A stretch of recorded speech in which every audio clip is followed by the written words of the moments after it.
So one of my favorite stories I like to tell out there in the world, dinner parties, events, gatherings, when I have a bunch of interested people I am speaking to about some of the more interesting things that have happened during my run as editor-in-chief of High Canada magazine. There's one story I like to tell, and I'm going to tell it now. So, Grow Up Conference in Victoria. We were so excited to bring it out to Victoria. Uh, Gone down to Victoria a bunch of times, given out a lot of free tickets, and really putting some legwork in. I was part of the advisory board for the Grow Up Conference at that point and closest to Victoria. And just an amazing event. The turnout was amazing. So many great quality people. The location, superb. The smoking area, phenomenal. And that was the year we had Jim Belushi join us at Grow Up in Victoria. And of course, you know Belushi Farms. Jim's an amazing grower, public figure. He's funny as hell, and he advocates hard in his role as a cannabis businessman within the cannabis space, and just a hell of a guy.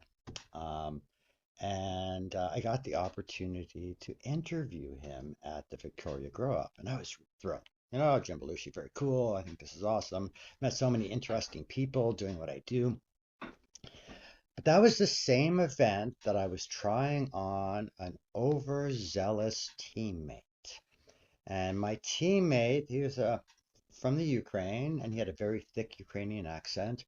And he was a bigger guy and very passionate about medical cannabis, and especially the possibility of cannabis going like legalizing in the Ukraine. And so this particular new staff was chasing me around because I'm notoriously hard to find at these events, and he was looking for me for the bulk of the event. Um, and Had a few people come up to me during the event. And they were like, "Hey, listen, there's this like very intense Russian or Ukrainian guy who's looking for you. Like, are you okay?" And I laughed. I'm like, "Yeah, everything's fine." And then a cannabis lawyer I knew walked by me as well and did the "Hey, listen, there's this mobster looking for you," and it's like you should be aware. Like I explained, he's not really a mobster. He's one of my new people I'm trying to mob. We're trying to mob. He's supposed to be covering the show. Um, and so about 15 minutes before the Jim Belushi interview, which was going to happen in our booth zone because we were set up at the mouth at the beginning of the conference, and I was telling the new staff, kind of bringing them up to speed on the day and getting their input from the day. And my new staff was super excited and super hyper and also super high. And he was coming across very, very intense. And I understand there's a lot going on. And it can be a little mind blowing for somebody who's never really done a conference like that, especially from a media perspective, because it's different when you're media as well, than different than if you're a vendor or you're a sponsor or you're attendee or an organizer. Media has a very unique perspective on this. And so I explained that I had an interview coming up, and we'd do a sit down, walk around together when I was done the interview. And I stepped away to prep for the interview. And our staff found out that it was Jim Belushi. And he quickly pulled out a Support Ukraine bracelet. And as I was putting my miking up and Jim was arriving, Jim was about to arrive. He was getting a little rangy. I thought, excited. He's excited. He's excited. Um, so I went out. I went and met Randy, and we walked Jim over to my booth, and we got to know, the preliminary hellos and how you doing. And we got into interview positions. We got all mic'd up, and we're getting into interview positions, and I really like this about Jim actually because my knees weren't in the right space spot, and our body language was different. Wasn't like it wasn't resonating. So he showed me a better way to interview with body language and positioning of the knees that look great on camera. And I really appreciated that. So we're getting rolling, and we're a grassroots organization. We're not like NBC, and he was gentle with us. We are, like I said, we're creatives, and we were trying to make sure everything was cool. And a bunch of people kind of formed to kind of watch the interview going on because, of course, it's Jim Belushi. And the interview's going well, first couple minutes. But I scan into the group of people, the audience, I guess, that is formed at this point, and I see my my new overzealous, um, heavily accented new staffer just vibrating with intensity. And what I didn't know is he had already approached Jim a few times, with that same kind of energy. And when you're a public figure and people come at you with that kind of energy, it's very disconcerting. Yeah, and I didn't realize Jim had already had to deal with it.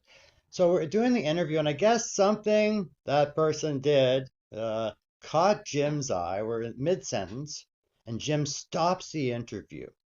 He looks out at the audience, points his finger at the guy, the staffer, who literally it was his first show, and he was excited, but he was like coming across so intense.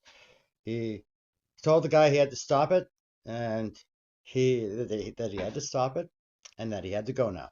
And then security came and they escorted him away because he was escalating. I don't know what it was, but it made Jim uncomfortable enough to stop the interview. And then it took a moment, and Jim turned back to me and he smiled, and we carried on our interview.